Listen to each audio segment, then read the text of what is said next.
안녕하세요, 여러분. 오늘 클래시피케이션에 대해 발제할 곽도윤입니다.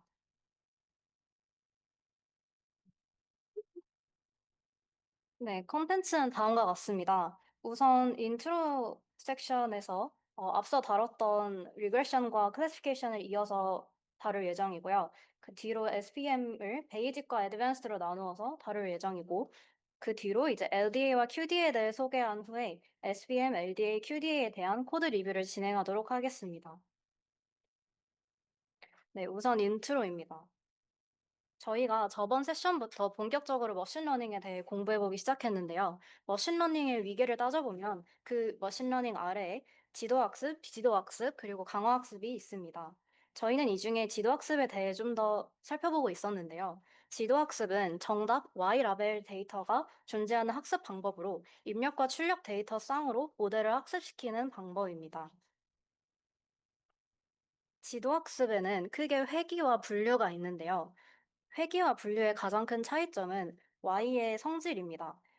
저희가 그 정답 데이터, 그러니까 Y의 그 성질에 따라 Y가 continuous variable이면 회귀 문제, 그리고 Y가 discrete variable이면 분류 문제로 분류합니다. 그래서 회귀는 continuous variable인 Y에 대해 변수들 간 함수적 관계를 탐색하고요. classification은 Y에 대해 이제 이미 정해진 몇 개의 클래스 라벨 중 하나를 예측하게 됩니다.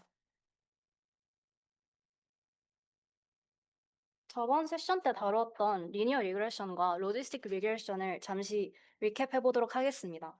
리니어 리그레션은 X와 Y가 선형적인 관계를 가정한 분석 방법입니다. 주어진 데이터의 가장 적절한 회귀 계수를 찾는 머신러닝 기법이에요.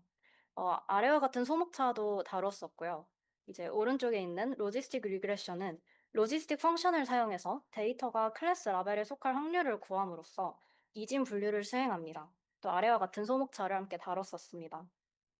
재밌는 점은 로지스틱 리그레션은 이름에 리그레션이 들어가긴 하지만 이를 통해 하고 싶은 건 우리는 이진 분류를 하고 싶은 거예요. 그러다 보니 이 로지스틱 리그레션은 클래시피케이션에 속하게 됩니다. 그래서 저번 세션부터 저희는 클래시피케이션을 도입 시작했다라고 볼 수 있는데요. 다시 이제 위계표를 살펴보면 머신러닝 아래에 지도학습, 그 아래에는 리그레션과 클래시피케이션이 존재하게 되고 저번 세션에 다루었던 로지스틱 리그레션을 포함해서 오늘 다룰 SVM과 LDA 그리고 QDA가 속하게 됩니다. 네, 이제 SVM에 대해 자세히 배워보도록 할게요. SVM은 서포트 벡터 머신이라는 어, 이름을 갖는 친구인데요. 클래스가 다른 데이터를 명확하게 구분할 수 있는 초평면을 구하는 알고리즘입니다. 기본적으로 이진 분류 알고리즘이지만 다중 분류로도 확장할 수 있습니다. 어, SVM의 정의를 다시 살펴보면 두 클래스를 명확히 구분할 수 있는 초평면을 찾는다고 했는데 이때 초평면은 어떤 개념일까요? 초평면의 개념을 살펴보면 간단하게 n차원 공간에서 한 차원 낮은 n-1차원의 서브스페이스를 의미합니다. 즉 오른쪽 피규어를 보시면 2차원 공간에 있는 데이터를 나누는 초평면은 이렇게 일직선의 직선이 되겠죠. 그리고 3차원 공간에 존재하는 데이터를 나누는 하이퍼플랜은 이렇게 면이 됩니다. 한 차원이 낮아지는 거죠. 그런 초평면을 저희는 수리적으로 W 트랜스포즈 X 플러스 B는 0이라고 씁니다. 이때 저희가 알아둬야 될 건 W, 여기서의 W는 초평면의 법선 벡터가 되는데요. 이 개념이 뒤에 증명에 많이 쓰이기 때문에 잘 알아두시면 좋겠습니다. 저도 처음에 이걸 읽었을 때 좀 와닿지 않아서 나름의 증명을 해보자면 이 초평면 위에 있는 두 점을 임의로 x1과 x2라고 하고 이 두 점이 이 초평면 위에 있다면 wx1 플러스 b는 0 이렇게 적을 수 있겠죠. 이 두 식을 빼게 되면은 이런 형태가 됩니다. x1과 x2가 어차피 같은 초평면 위에 있기 때문에 x1과 x2를 뺀 벡터 역시 동일한 초평면 위에 있게 되는데요. 이 벡터와 이 W 벡터의 내적이 0이 된다는 성질 때문에 이 W는 초평면의 법선 벡터가 됩니다. 네, 저희가 SVM을 처음 말했을 때 두 클래스를 명확히 구분하는 초평면을 찾는다고 했잖아요. 이를 좀 더 정교하게 표현하기 위해서는 몇 가지 개념 정리가 필요합니다. 첫 번째로 정의할 개념은 바로 서포트 벡터인데요. 서포트 벡터는 두 클래스 각각에서 초평면과 가장 가까운 데이터를 말합니다. 왼쪽 피규어를 보시면 검은색 데이터와 흰색 데이터가 있고 이를 나누는 초평면 1번 직선이 있죠. 여기와 가장 가까운 각각의 두 점을 각각 서포트 벡터라고 합니다. 네, 서포트 벡터를 활용한 개념이 바로 마진인데요. 마진은 두 개의 서포트 벡터 각각과 초평면과의 최소 거리 합입니다. 우리가 아까 앞서 살펴봤듯이 이 두 개의 서포트 벡터가 있었죠. 저희의 목표인 이 초평면과의 거리 D1과 D2의 합을 마진이라고 합니다.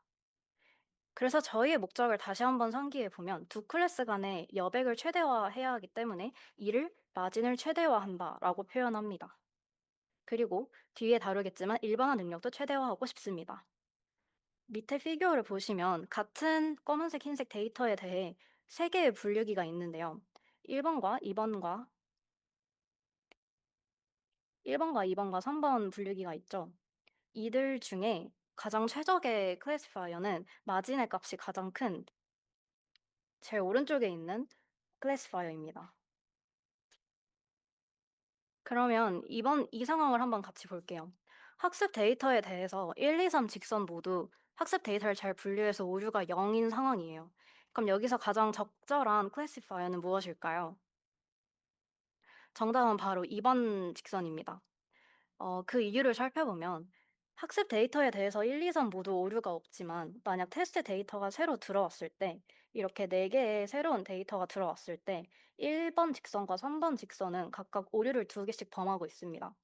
1번 직선을 보시면 이 파란색 점 2개가 오류를 범하고 있고 3번 직선 역시 흰색 2개가 오류를 범하고 있죠. 대신에 2번 직선은 여전히 잘 분류하고 있습니다. 그래서 여기서 우리가 알 수 있는 건 1, 2, 3 모두 학습 데이터는 잘 학습했지만 테스트 데이터에서도 되게 일반화할 수 있는 되게 강건한 모델이 저희의 최적 모델이 되기 때문에 저희의 두 번째 골인 '일반화 능력을 최대화해야 한다.'라는 목적을 다시 강조할 수 있습니다. 그래서 다시 저희의 목적을 다시 말해 보자면 두 클래스 간의 여백을 최대화, 즉 마진을 최대화하고 일반화 능력을 최대화해야 합니다. 그래서 저희는 이에 대한 목적 함수를 maximizing margin 으로 잡고 있고요. 이에 대한 제약 조건은 다음과 같이 두 가지가 있습니다. 첫 번째는 대부분의 데이터는 초평면과의 최소 거리가 서포트 벡터와 초평면 최소 거리보다 커야 한다라는 것인데요. 이게 말로만 보면 잘 와닿지 않는데 저희가 앞서 강조했던 목적 함수가 마진에 대한 함수였잖아요. 마진은 저희가 서포트 벡터만을 고려한 목적식이죠. 그럼 나머지 데이터에 대한 조건 지금 아무것도 걸려 있지 않은 상태예요. 그래서 이에 대한 조건을 주는 게 바로 constraints입니다. 아까 첫 번째 constraint는 이 서포트 벡터와 저희 초평면 간의 거리보다 다른 데이터와 이 초평면과의 거리가 더 커야 한다라는 의미예요. 이때 상황도 마찬가지입니다.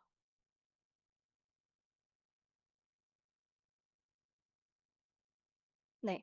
그리고 두 번째 constraint는 일부 데이터에 대한 초평면과의 최소 거리가 서포트 벡터와 초평면의 최소 거리보다 작아지는 것을 허용한다라는 의미인데요. 이는 일반화 성능을 최대화하기 위해서 일반화 성능을 크게 높일 수 있다면 어느 정도의 오분류는 감수하겠다는 의미입니다.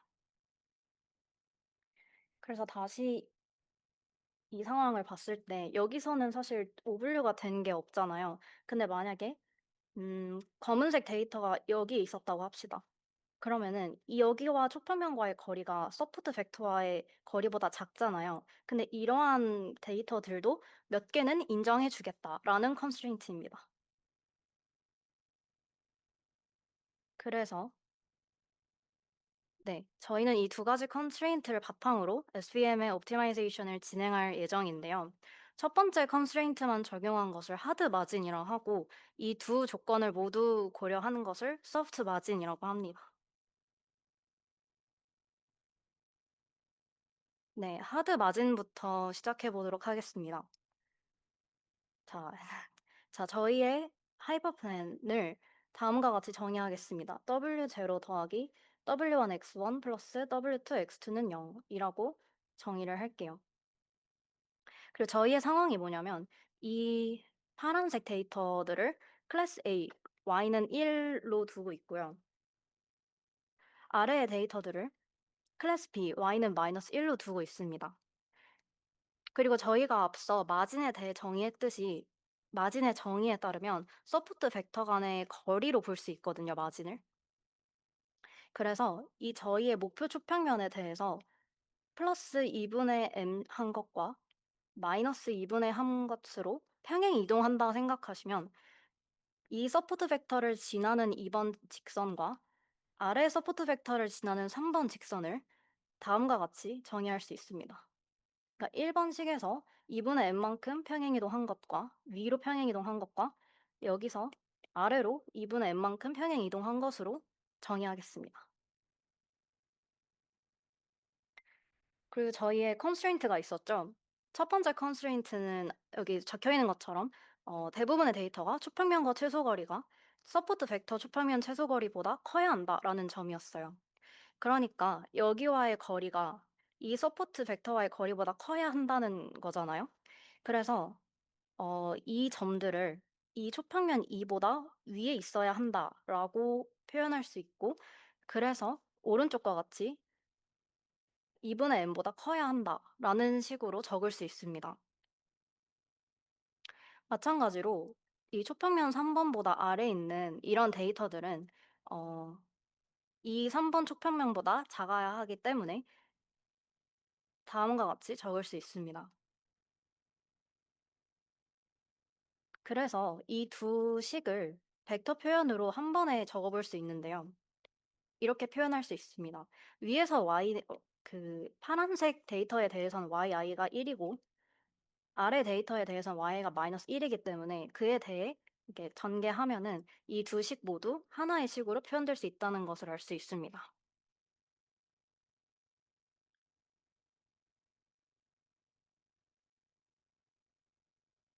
앞서서 저희가 초평면을 2분의 m을 포함한 식으로 정의를 했었죠. 근데 저희는 계산상의 편의를 위해 마진을 정교화합니다. 마진을 정교화하면 어, 위에 2번 초평면을 이런 식으로 표현할 수 있고 1번 초평면은 정교할 필요가 없죠. 저희의 원래 목적이니까. 그리고 3번 초평면은 이렇게 정교화할 수 있습니다. 그리고 각각의 2번 초평면 위를 지나는 x 플러스를 2번 초평면 위에 있는 서포트 벡터를 x 플러스라고 하고요. 3번 초평면 위에 있는 서포트 벡터를 x 마이너스라고 두겠습니다. 그렇게 되면 음, 이 상태에서 이 2번 식에서 3번 식을 뺄 거예요. 저희가 x 플러스가 2번 위에 있죠. 그래서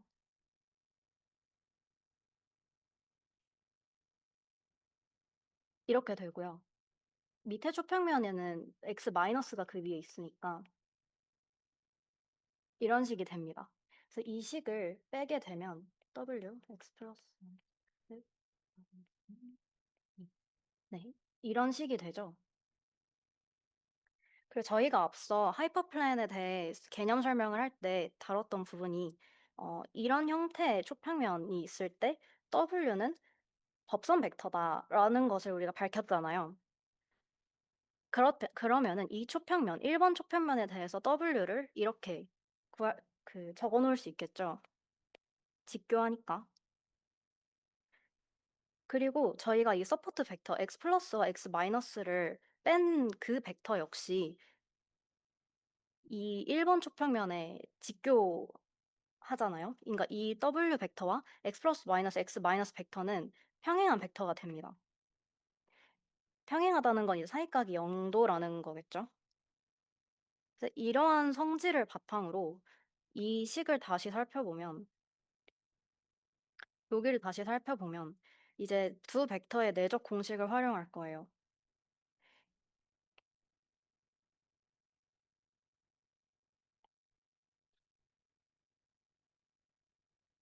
그래서 W와 x 플러스 마이너스 x 마이너스 요 식을 두 벡터 내적 공식을 사용하면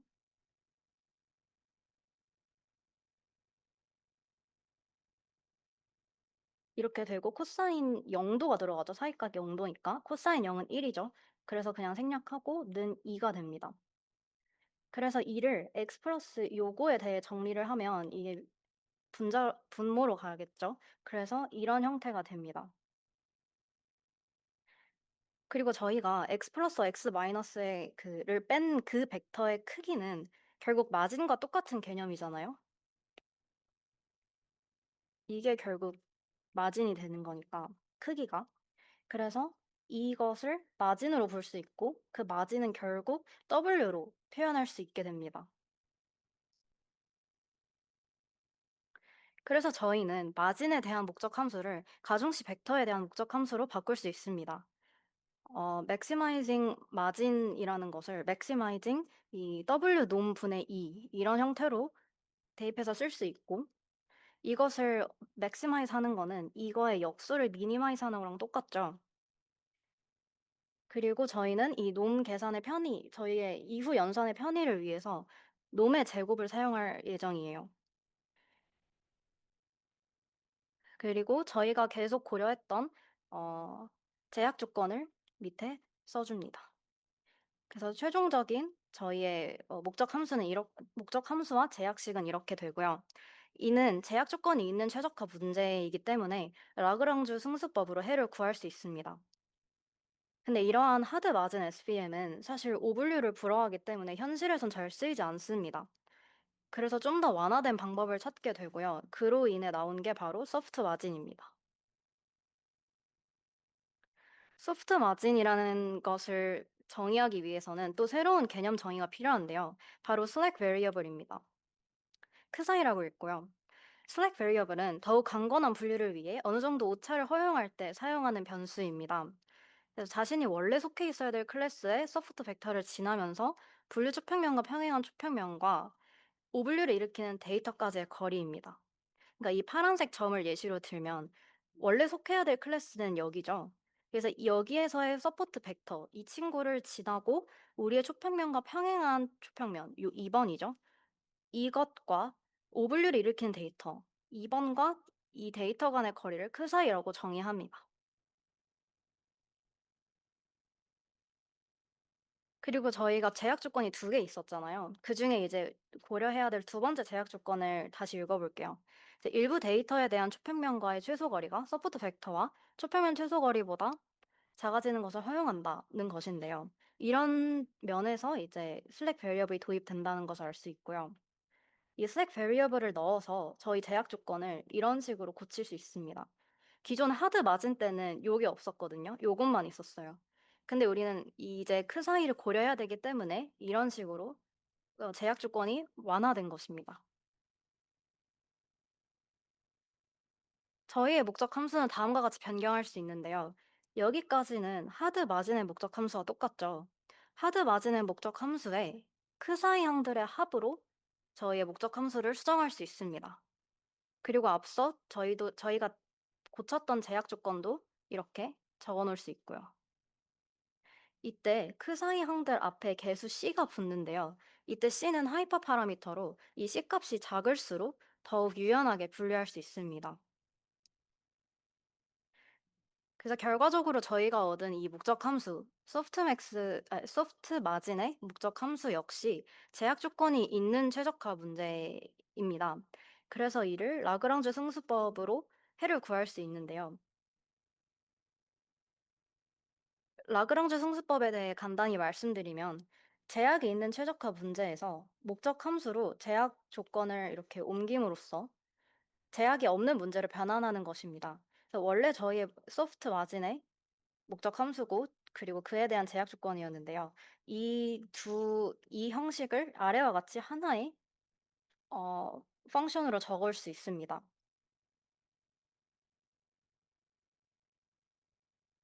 그래서 이를 최적화하기 위해서는 L은 다음의 조건을 만족해야 되는데요.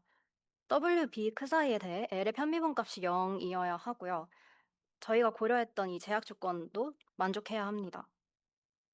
그래서 각각의 편미분 값을 0으로 두어서 해를 구할 수 있고, 저희가 구하고 싶은 가중치 벡터의 해는 이런 형식으로 구할 수 있게 됩니다.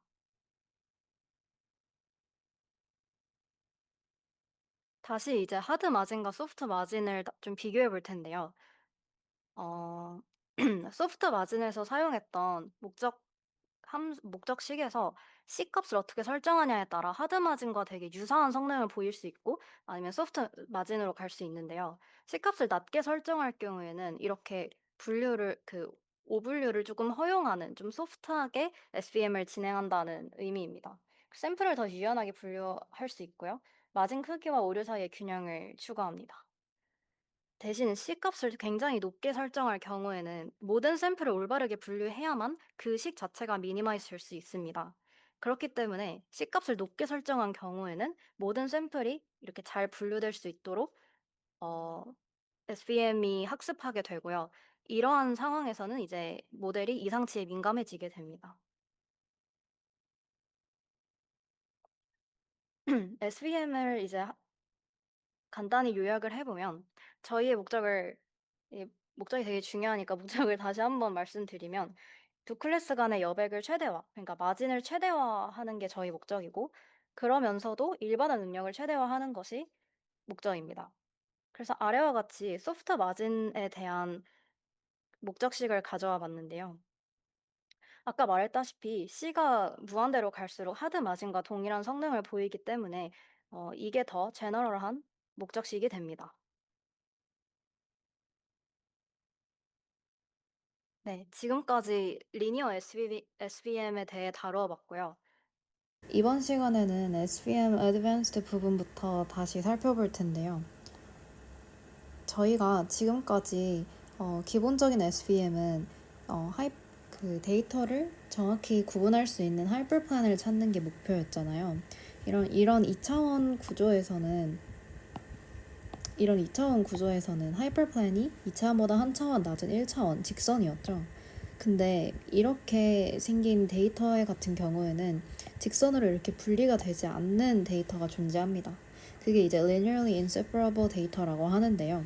이런 경우에는 이렇게 직선으로 나눌 수 없는 경우에는 그러면 어떻게 해야 할까요? 그때 사용하는 방법이 non-linear SVM입니다. non-linear SVM, 비선형 SVM은 이렇게 선형적으로 분리할 수 없는 데이터를 커널 함수를 사용해서 마진을 최대화하는 초평면을 구하는 알고리즘입니다.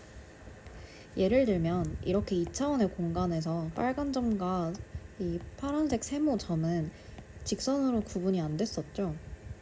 근데 이렇게 2차원 공간이 아니라 어떤 3차원 공간으로 매핑을 해주는 경우에 이 빨간색 점은 이쪽으로 이동하게 되고, 이 파란색 세모들은 오른쪽으로 이동하게 되면서 이렇게 공간이 이게 휘어지게 되면서 이 두 데이터를 분리할 수 있는 초평면을 찾을 수 있게 됩니다. 3차원으로 커졌기 때문에 초평면이 2차원 면이 되죠. 이렇게 면으로 분리할 수 있게 되잖아요. 이런 아이디어로부터 비선형 SVM이 출발합니다. 결국 비선형 SVM은 피처맵, 이 파이라는 피처맵을 사용해서 차원을 증가시켜서 SVM을 적용하는 방식입니다. 이 소문자 D차원에서 대문자 D차원으로 차원을 증가시켜서 이 문제를 해결합니다. 저희가 앞서 살펴봤던 목적식, 초평면을 구하는 SVM 목적식을 떠올려 봤을 때 원래는 파이 x가 아니라 그냥 x였죠. 그래서 소문자 D차원에서의 저희의 초평면은 wx에다가 w5가 붙은 이런 형태였는데, 저희가 이제 차원을 증가시켰잖아요. 그래서 차원을 증가시켰다는 건 x를 이 파이 함수를 통해 매핑을 시켰다는 거죠. 그래서 그냥 x가 아니라 파이 x가 됩니다. 그래서 저희 초평면 식은 파이 x가 포함된 이렇게 변화하게 되고요. 원래 배웠던 저희 목적 함수에서 제약 조건의 식이 조금 변화됩니다. 마찬가지로 이 목적 함수를 풀어서 라그랑주 승수법으로 풀게 되면 저희의 초평면은 이런 식으로 구해질 수 있는데요. 여기서 문제가 발생합니다. 원래도 여기에 내적을 구하는 이런 식으로 내적을 구했어야 되는데 지금은 파이로 매핑을 했잖아요. 그러니까 더 고차원으로 보냈잖아요. 이렇게 고차원에서의 피처맵 내적이 필요한 상황이 발생합니다. 근데 이렇게 너무 고차원으로 보낸 경우에는 연산량이 증폭되는 문제가 발생합니다. 그럴 때 사용하는 방식이 바로 커널 트릭인데요.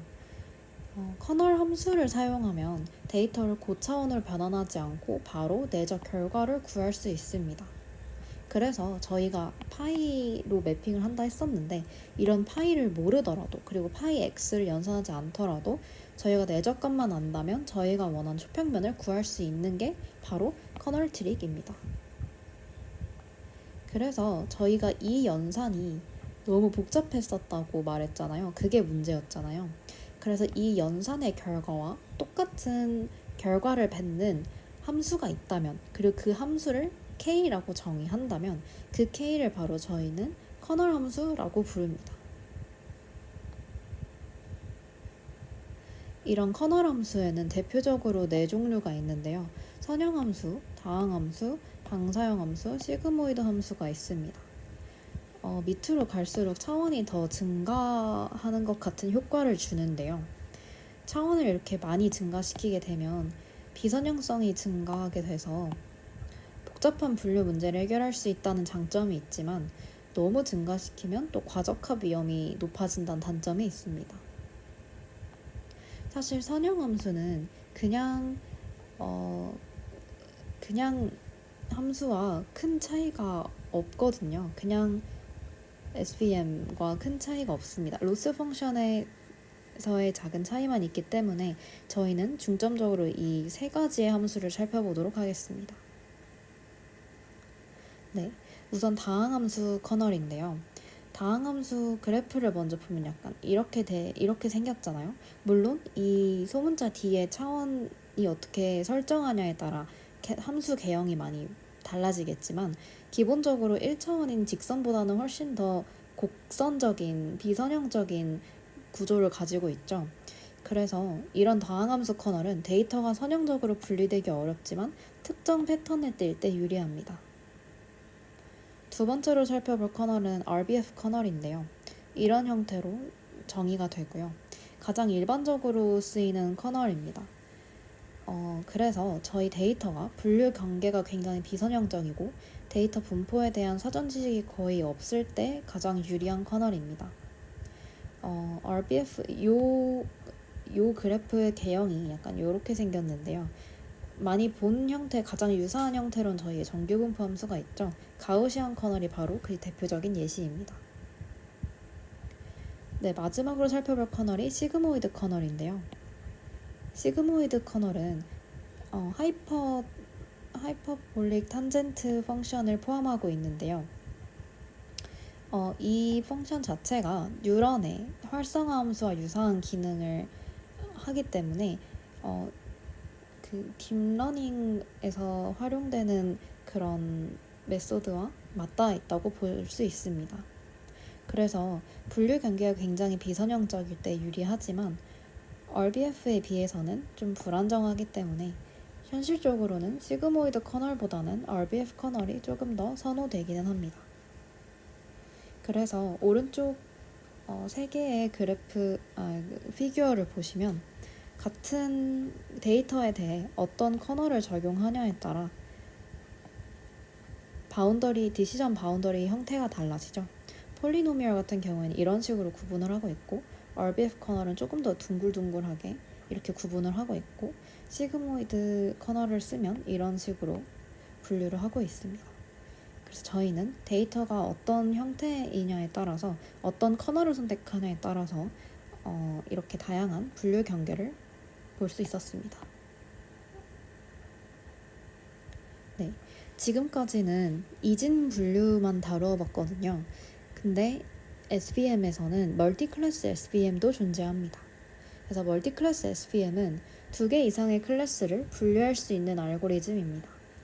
크게 두 가지 방법으로 설명할 수 있는데요.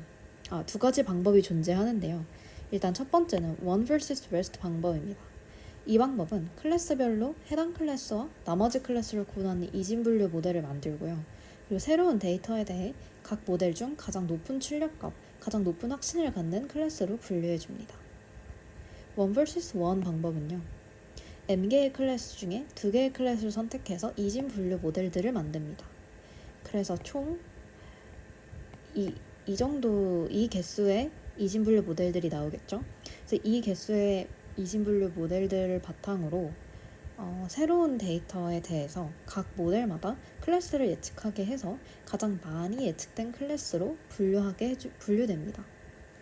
그래서 이 개수의 이진 분류 모델들 중에 가장 많이 나온 클래스로 배정해주는 약간 추첨제? 반장을 뽑는 것 같은 그런 추첨제로 이해해 주시면 좋을 것 같아요. 각각의 방법을 예시로 보면 좀 더 와닿으실 텐데요. 첫 번째로 말씀드렸던 one vs rest 방법입니다. 저희는 이렇게 빨간 점과 초록 세모 그리고 파란색 네모인 클래스가 있고요. 저희가 궁금한 건 이 별의 클래스입니다. 그래서 첫 번째 모델은 이 빨간 점과 아닌 것, 두 번째 모델은 초록 세모와 아닌 것, 세 번째 모델은 파란 네모와 아닌 것, 이렇게 구분하는 모델들이거든요. 그래서 그 모델들을, 세 개의 모델들을 이진 분류 모델로 만들고요. 이 새로운 데이터 별에 대해서 각 모델 중 가장 출력값이 높은 클래스로 분류해 줍니다.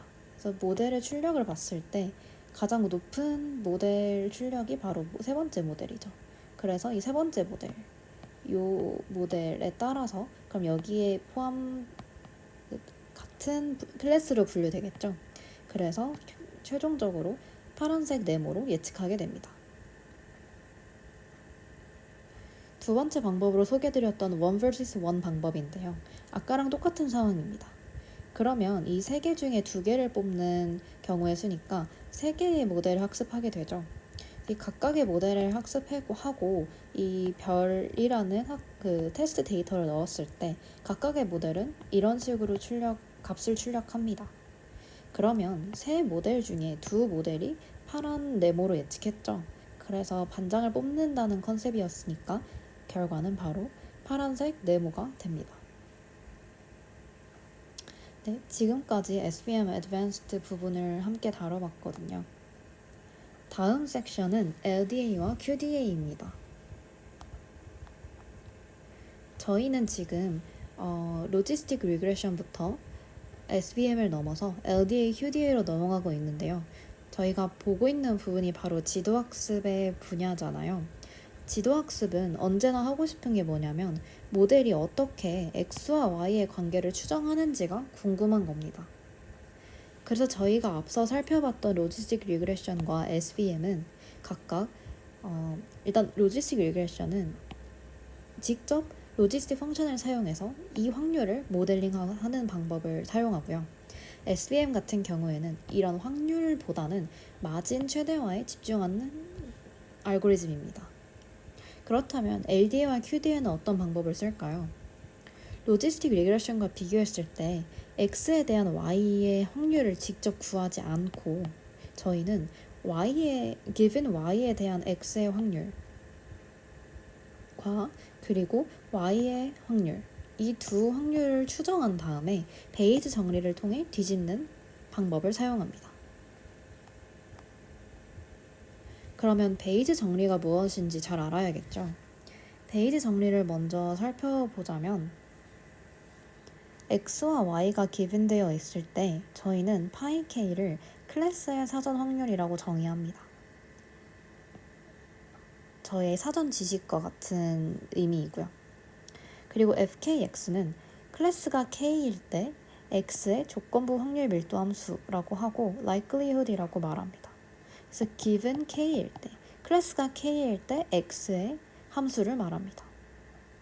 그리고 저희의 목적은 given x, 새로운 데이터 x가 들어왔을 때 클래스의 확률이 궁금한 거잖아요. 그래서 저희의 목적은 바로 이 꼴이 되고요. 저희는 이거를 포스테리어라고 부릅니다. 그래서 이러한 걸 바탕으로 저희는 하나의 식을 도출할 수 있는데 이게 바로 베이지 정리의 전부입니다. 그래서 사전 확률과 그 조건부 확률 밀도 함수 likelihood, prior과 likelihood를 각각 곱한 것에 대해 정규와 상수를 나눠주게 되면 그에 대한 포스테리어를 구할 수 있다는 게 바로 베이지 디어럼입니다. prior와 likelihood만 알면 포스테리어를 구할 수 있는 알고리즘이죠. 사실 이렇게 말로만 하면 좀 저는 처음에 와닿지 않았거든요. 그래서 간단한 예시를 가져와 봤어요. 만약에 저희가 원하는 게 고양이와 개를 분류하는 태스크예요.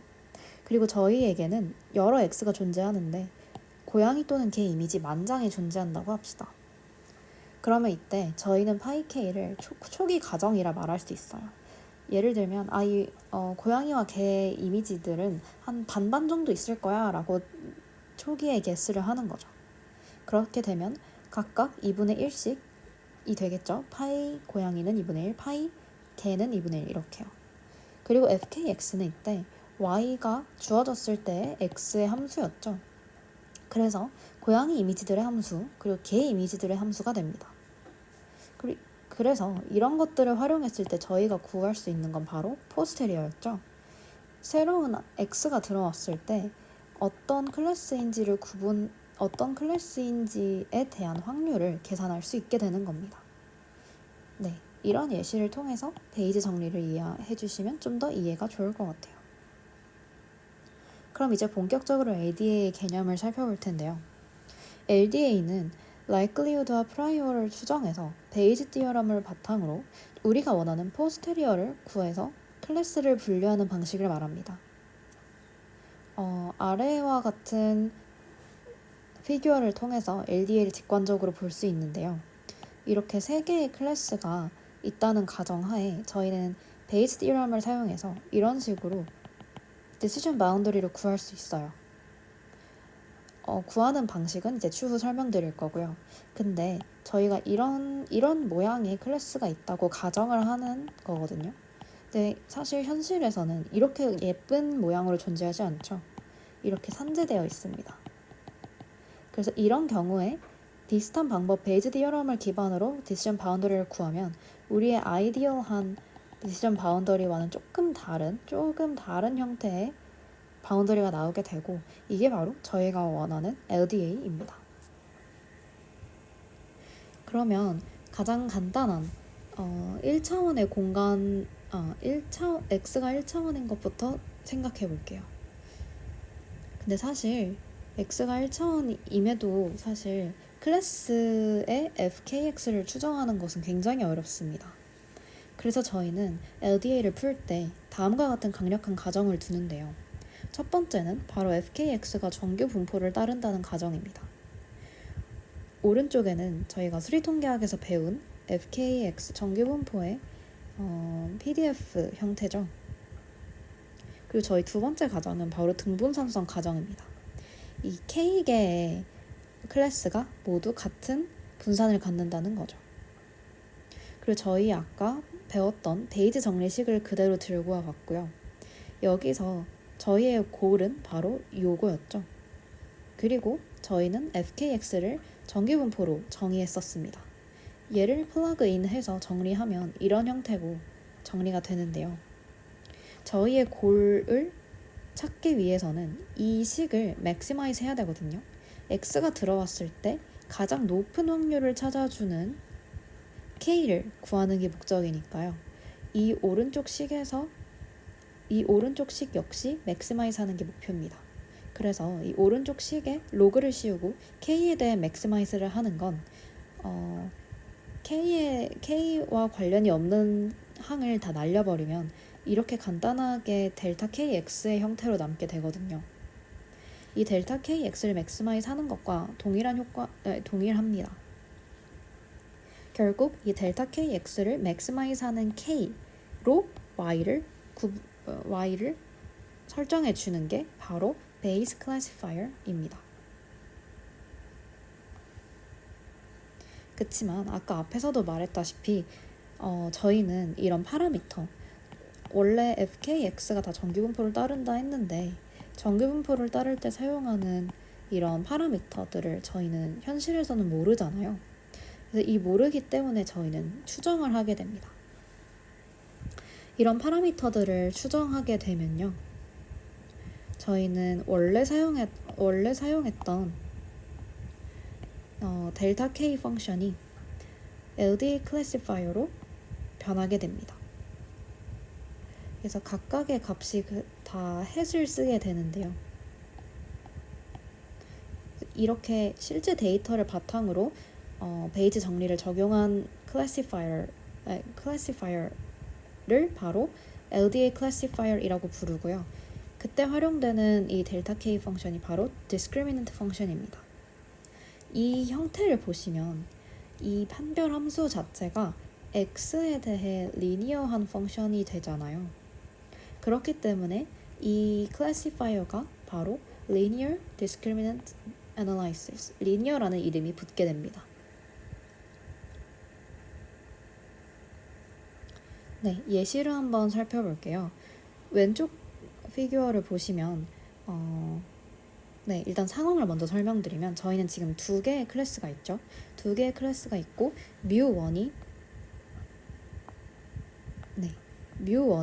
1.25이고 뮤2가 마이너스 1.25인 상황이에요. 그리고 등분산성을 가정한다 했으니 1로 가정할게요. 만약에 이런 상황에서 저희는 델타 1x가 델타 2x보다 커지게 되는 지점은 x가 0보다 큰 케이스예요. 이 델타 x의 형태가 아까 위에 살짝 보면 이런 형태였잖아요. 여기서 지금 뮤1이 뮤2보다 큰 상황이죠. 그쵸? 그래서 델타 1x, 델타 2x를 살펴보면 이런 형태로 정리가 되는 거예요. 그래서 given 이 새로운 x가 들어왔을 때 이렇게 들어왔을 때 이 x가 0보다 크면 여기에 위치하게 되면 저희는 클래스 1, 이 핑크색 클래스 1로 분류하게 되고 0보다 작은 곳 이런 곳에 새로운 데이터가 들어왔으면 초록색 클래스 2에 분류를 해주게 됩니다. 그게 바로 저희의 아이디어 클래시파이어이고요. 그리고 저희가 이제 현실에선 이런 이상적인 상황이 아니라고 했잖아요.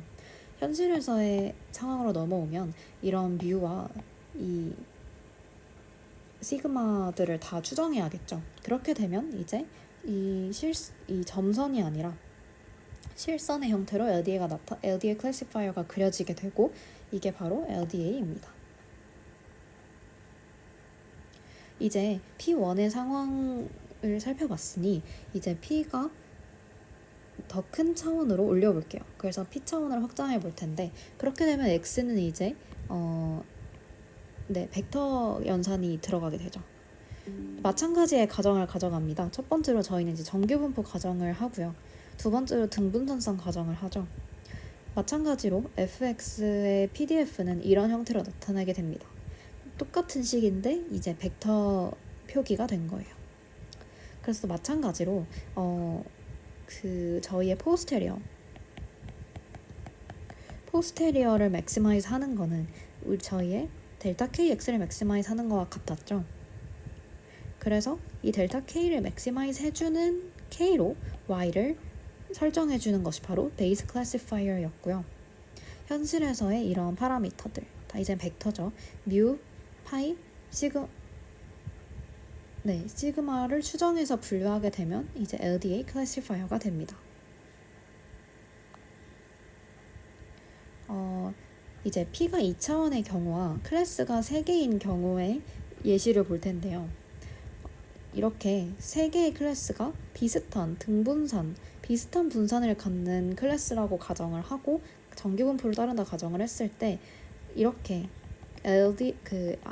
아이디얼 베이즈 클래시파이어를 만들 수 있어요.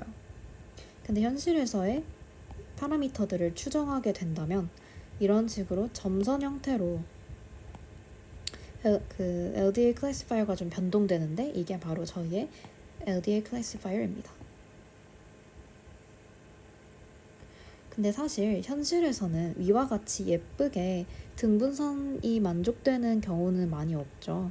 그래서 이렇게 등분선이 만족되지 않은 경우를 위해서 QDA가 등장합니다. QDA는 LDA의 등분선성 가정을 완화한 알고리즘인데요. 원래는 LDA에서 등분선을 K 클래스마다 같은 시그마를 갖는다 했는데 이제는 등분선성 가정이 완화됐으니까 시그마 K가 존재하게 됩니다. 그래서 마찬가지로 저희의 포스테리어를 맥시마이즈 하기 위해서는 델타 KX를 맥시마이즈 하는 것과 마찬가지의 효과가 있고요. 그래서 델타 KX는 이런 식으로 정리가 됩니다. 마찬가지로 이 델타 KX를 맥시마이즈 시켜주는 K로 Y 값을 지정해주는 게 바로 베이스 클래시파이어이고요. 이거 델타 KX의 형태를 한번 보시면 델타 KX의 형태를 보시면 X가 지금 X제곱 형태로 남아있죠. 그렇기 때문에 Quadratic Discriminant Analysis라는 이름이 붙게 됩니다. 네, 그리고 저희가 베이스 클래시파이어까지 봤는데요. 마찬가지로 이런 뮤, 파이, 시그마 K들을 모르기 때문에 현실에서는 이런 파라미터들을 추정해서 분류하게 되면 QDA 클래시파이어가 됩니다. 그래서 오른쪽의 피규어를 보시면 원래 이렇게 세 개의 클래스로 나뉘는 데이터를 LDA로는 이렇게 리니어하게 나눌 수 있다면 QDA는 이렇게 쿼드랙 폼이 남아있기 때문에 좀 더 비선형적으로 나눌 수 있는 장점이 있습니다. 그럼 LDA와 QDA 중에 뭐가 더 낫냐를 묻는다면 상황마다 다르다라고 말씀드리고 싶은데요. 어떤 방법을 고르냐는 바로 Bias Variance Trade-off에 따라 선택하시면 됩니다. LDA는요, 클래스 간 등분산을 가정하죠. QDA는 각각의 고유 분산이 있다고 가정합니다. LDA의 특징은 파라미터 수가 적기 때문에 좀 단순한 모델입니다. 그래서 좀 안정적이지만요, 편향될 가능성이 있어요. 그러니까 바이어스가 좀 클 수 있다는 거죠. 그래서 데이터 수가 적고 클래스 간 분산이 비슷할 경우에 좀 유리합니다. QDA는 파라미터 수가 많습니다. 그래서 좀 복잡한 모델이고요.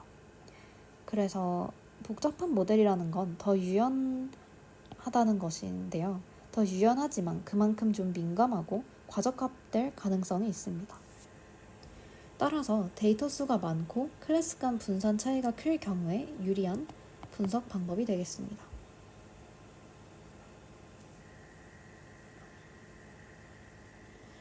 사실 LDA와 QDA를 지금까지는 베이즈 정리를 기반으로 설명드렸는데요. 프로젝션이라는 방법으로 설명할 수도 있습니다. 인터넷에 보면 한 반 정도는 베이즈 정리로 설명하고 반 정도는 프로젝션으로 설명하는 경우가 있는 것 같아요. 그래서 프로젝션의 설명도 유익할 것 같습니다. 그래서 프로젝션 관점에서 LDA를 바라보면요. 저희의 목적은 각 클래스의 분산을 최소화하면서 클래스 간의 평균 차이는 최대화하는 사형을 찾고 싶은 거예요.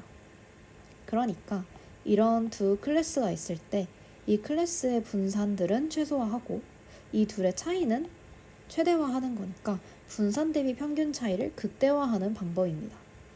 그래서 밑에 그림을 두 개의 지금 클래시파이어가 있는데요. 동일한 데이터에 대해 두 개의 클래시파이어가 있는데 둘 중에 뭐가 더 적절한 클래시파이어인 것 같나요? 프로젝션 관점에서 한번 볼게요. 저희가 원하는 건 이 decision boundary에 직교하는 어떤 벡터를 찾고 싶은데 이 직교하는 벡터에 대해서 이 데이터들을 다 프로젝션 할 거예요. 사용을 시키는 거죠. 그럼 이 벡터에 대해서 데이터는 이런 형태의 분포를 갖게 되고, 마찬가지로 이 데이터를 이 벡터에 사용하게 되면 이런 형태로 데이터 분포가 나타나게 되죠. 그럼 한번 살펴봤을 때 오른쪽이 분산이 훨씬 더 작죠. 이 작은 분산을 만족하면서도 이 뮤1 마이너스 뮤2가 큰 바로 이 클래시파이어가 더 적절한 클래시파이어입니다. 조금 식으로 더 살펴볼게요. 저희의 목적인 이 A라는 벡터, 이 벡터를 찾는 게 목적이거든요. 사용시켰을 때 분산 대비 평균의 차이가 가장 큰 벡터를 찾는 거니까요. 이 저희의 목적인 벡터를 A라고 둡시다. 그러면 이 A로 사용된 데이터들의 평균과 분산을 A를 활용해서 표현할 수 있거든요. 그리고 그것을 저희는 목적식으로 둡니다. 저희가 분산 대비 평균 차이를 최대화한다 했잖아요. 그게 바로 이 식이에요. 왜냐면 B는 이렇게 정의되고 W는 이렇게 정의되거든요. 그래서 저희는 이것을 맥시마이즈 하고 싶은 A를 찾는 거예요. 그래서 이런 행렬식에서 가장 큰 A를 찾기 위해서는 A에 대해 미분을 해서 해를 구할 수 있겠죠. 그런 식으로 식을 진행하다 보면 마지막 형태를 보시면 이 문제는 바로 고유값 문제로 볼 수 있습니다. 결국 이 W 트랜스포즈 B의 고유 벡터 A를 구하는 문제가 되는 거예요. 그래서 위에 고유값 문제를 풀게 되면 A는 이런 형태로 나오게 되는데, 저희는 LDA에서는 등분산성 가정을 쓴다 했잖아요. 이 W를 보시면 시그마에 대한 이 분산에 대한 벡터잖아요. 매트릭스잖아요. 그래서 그냥 시그마로 고칠 수 있어요. 어차피 같은 시그마를 쓰니까요. 최종적으로 저희의 A는 이런 형태로 구할 수 있습니다. 한편 저희가 베이즈 정리를 통해서 다루었던 베이즈 클래시파이어 기억하시나요? 베이즈 클래시파이어의 형태를 제가 정확히 말씀드린 적은 없었는데, 베이즈 클래시파이어의 디스전 바운더리, 그 클래시파이어는 다음과 같은 형태입니다. 델타 1x와 델타 2x가 같은 지점인데요. 델타 1x와 델타 2x를 같다고 두고 정리를 하게 되면 이런 형태로 나오게 되거든요. 이 형태에서 저희가 주목할 건 x에 붙은 거죠. 이 형태가 저희가 앞서 찾았던 A의 형태와 동일한 형태가 됩니다. 그리고 저희가 리캡해야 될 게, 저희 하이퍼플랜에 대해 배울 때 죄송해요. 하이퍼플랜에 대해 배울 때 x에 대해 하이퍼플랜에 배울 때 한번 저희가 같이 돌아가 볼게요.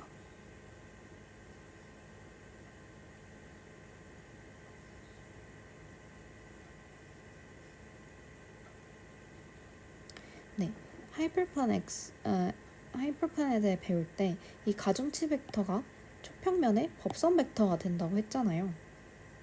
이 점을 살펴보면 똑같이 적용할 수 있는 거예요. 여기 밑에서도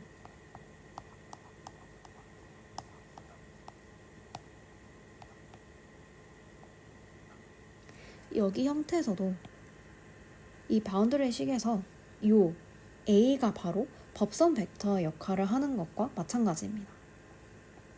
맞죠? 이게 무슨 의미냐면 저희 애초에 A라는 벡터를 저희가 디시전 바운더리에 직교하는 벡터로 잡았잖아요. 그쵸? 처음에 A를 잡을 때 그때 구한 이것과 저희가 베이즈 티어럼으로 정리한 디시전 바운더리에서의 법선 벡터가 동일한 형태다라는 거는 바로 두 원리, 베이즈 티어럼과 프로젝션 모두 같은 디시전 바운더리를 찾게 된다는 것을 시사합니다. 네, 먼 길 오셨습니다. 지금까지 살펴본 게 바로 SVM과 LDA, QDA인데요. 서머리로 넘어가겠습니다. 저희가 늘 얘기하고 싶은 건 바로 클래시피케이션이었는데요. 클래시피케이션의 위치를 다시 한번 볼게요. 머신러닝 아래에 지도 학습 아래에 클래시피케이션이 있죠. 클래시피케이션에 저희는 이제 로지스틱 리그레션과 SVM 그리고 LDA, QDA가 있습니다. 이러한 클래시피케이션의 목적은 바로 X에 대해 가장 확률이 높은 Y를 찾아주는 거예요. 그럼 이제 어떻게 이걸 찾아주냐에 대해 고민을 하는 게 이 세 가지 방법인데, 뭐 직접 모델링을 할 수도 있고 다른 방법이 있을 수도 있겠죠. 저희가 배운 걸 설명해 보자면, 로지스틱 리그레션은 X에 대한 Y의 확률을 직접적으로 모델링을 해줍니다. 로지스틱 펑션을 사용해서. 그리고 SVM은 확률보다는 마진 최대화에 집중하게 되죠. 그리고 LDO와 QDA는 그 likelihood와 posterior likelihood와 prior를 활용해서 posterio를 구하는 방법을 쓰고요. 아까 프로젝션의 방법으로도 이 일을 설명할 수 있다고 설명드렸습니다. 네, 지금까지 클래시피케이션에 대한 얘기를 마치겠습니다. 참고 문항과 이미지 출처는 다음과 같습니다. 네, 이제 클래시피케이션 코드 리뷰로 넘어가도록 할게요. 일단 저희가 오늘 배웠던 소프트 벡터 머신이랑 LDA, QDA를 직접 구현해 볼 텐데요. 사이킷런의 공식 문서를 참고해서 제가 직접 다시 만들었습니다. 저희가 이제 사이킷런에서 불러올 클래스는 이제 리니어 SVC 그리고 LDA, QDA라는 클래스고요. 이제 이에 맞는 데이터를 각각 생성하기 위해서 make classification과 make moons를 사용할 예정입니다. 그리고 각각의 모델을 학습하고 예측하고 성능 평가를 하기 위해 어, fit, fit 함수와 predict 그리고 accuracy score 함수를 사용할 예정입니다. 네, 세팅 먼저 실행을 해서 각각 라이브러리를 인풋해 오겠습니다.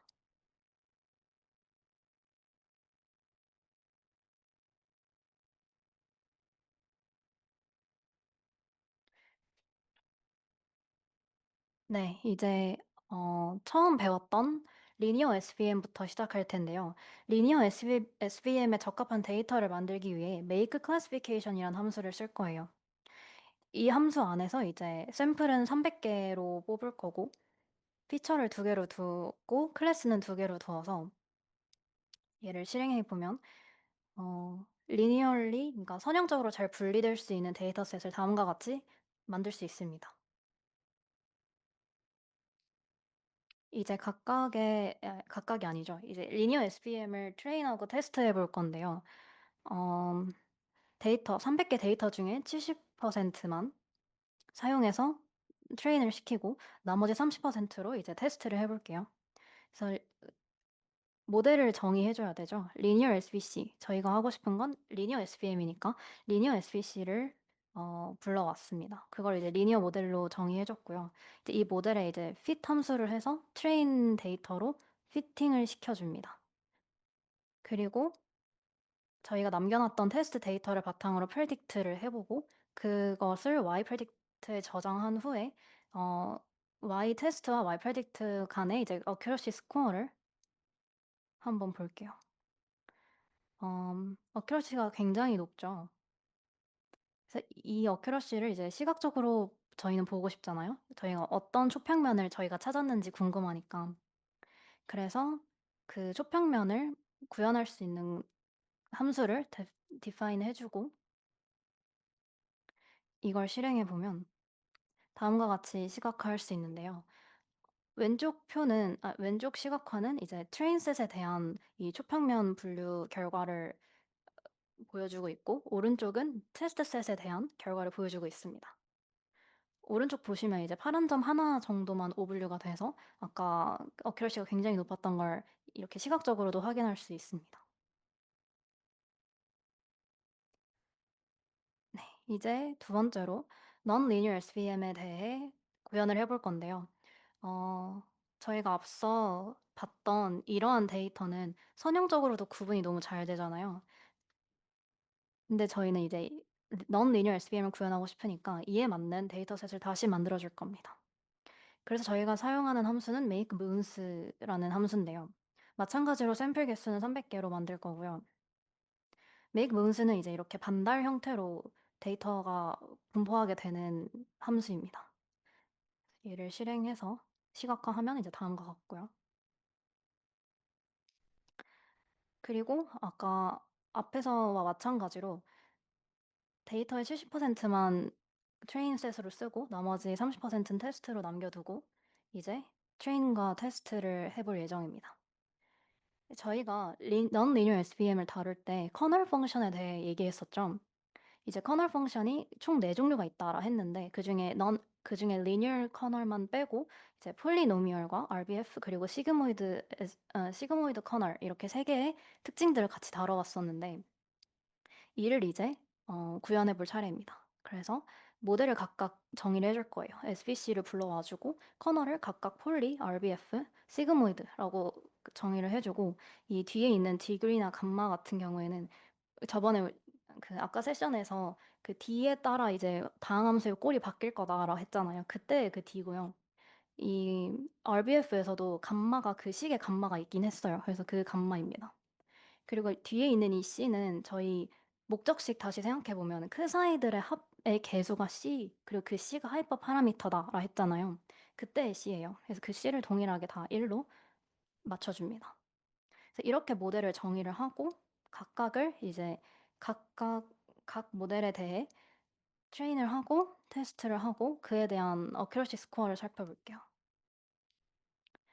그러면 결과를 보면 폴리노미얼 커널을 사용한 SVM은 어큐러시가 0.911이 나오고 RBF 커널을 쓰면 0.97, 시그모이드 커널을 쓰면 0.64가 나오게 되죠. 그러니까 이 데이터셋에서 가장 유용히 활용됐던 커널은 바로 RBF 커널이었어요. 네, 이렇게 어큐러시로만 보지 말고 이제 디시전 바운더리를 직접 시각화해 볼 텐데요. 다음과 같이 볼 수 있습니다. 그래서 아까 저희가 생성시켰던 그 반달 모양의 데이터 중에 이제 테스트 데이터만 시각화한 거고요. 이제 각각 커널이 어떤 커널을 사용하냐에 따라 이렇게 다양한 디시전 바운더리가 나타난다는 걸 알 수 있고 이 데이터셋에 대해서는 RBF 커널이 가장 성능이 좋다는 걸 알 수 있습니다. 여기서 저희가 알 수 있는 점은 뭐 어떤 특정 커널이 더 성능이 좋다는 게 아니고 이제 데이터셋의 성질에 따라 어떤 커널을 선택하냐에 따라 이제 그 모델의 성능이 이렇게 결정되게 됩니다. 네, 여기까지 이제 SVM에 대한 구현은 마쳤고요. 이제 LDA와 QDA로 넘어갈게요. LDA와 QDA 역시 마찬가지로 데이터셋 성질에 따라서 성능이 좀 달라지는데요. 어, 처음에 리니어하게 나뉠 수 있는 데이터셋을 만들 때와 마찬가지로 make classification이라는 함수를 써서 이번엔 500개의 데이터를 만들어 볼게요. 그리고 QDA한테 좀 더 잘 적합한 비선형 가우시안 분포를 만들어 볼 텐데요. make 가우시안 퀀타이어스라는 함수를 쓸 겁니다. 똑같이 500개의 데이터를 만들 거고요. 그래서 지금 데이터셋을 2개를 생성시켰으니까 이를 시각화해 보면 다음과 같습니다. 그리고 저희는 모델이 2개잖아요. LDA와 QDA를 학습하고 싶고 데이터셋도 2개예요. 그 LDA 프렌들리와 QDA 프렌들리 이렇게 2개가 있죠. 그래서 일단 모델을 정의해 줍니다. LDA라고 불러와주고 QDA라고 불러와주고 이 각각 LDA, QDA에 대해 X와 Y를 트레인합니다. 그리고 그에 대한 그에 대해 프레딕트를 하고 Y 테스트와 비교해서 어큐러시 스코어를 도출하고요. 이걸 이제 def 함수로 짰으니까 이거에 대해 이제 LDA 프렌들리한 데이터셋과 QDA 프렌들리한 데이터셋 각각을 이제 학습시킵니다.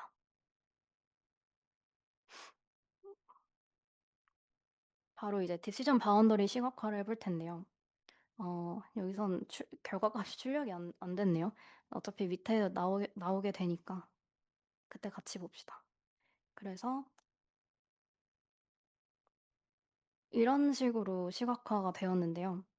이제 위쪽에 있는 두 데이터셋이 이제 LDA 프렌들리한 데이터셋이었고 아래쪽에 있는 데이터셋이 QDA 프렌들리한 데이터셋이었잖아요. 네. 사실 LDA 프렌들리한 이런 메이 클래시피케이션 함수를 통해 만든 데이터셋은 되게 좀 쉬운 문제에 속하니까 LDA와 QDA의 성능 차이가 그렇게 크지 않아요. 둘 다 너무 잘해줍니다. 근데 이제 밑에 데이터셋 같은 경우에는 LDA는 이제 리니어하게만 나누는 애니까 이렇게 어큐러시가 0.43밖에 안 되죠. 되게 성능이 안 좋습니다. 하지만 이러한 데이터셋에는 이제 QDA가 더 적합하다는 걸 알 수 있고 어큐러시가 0.90으로 굉장히 높다는 걸 이제 비교를 통해 알 수 있습니다.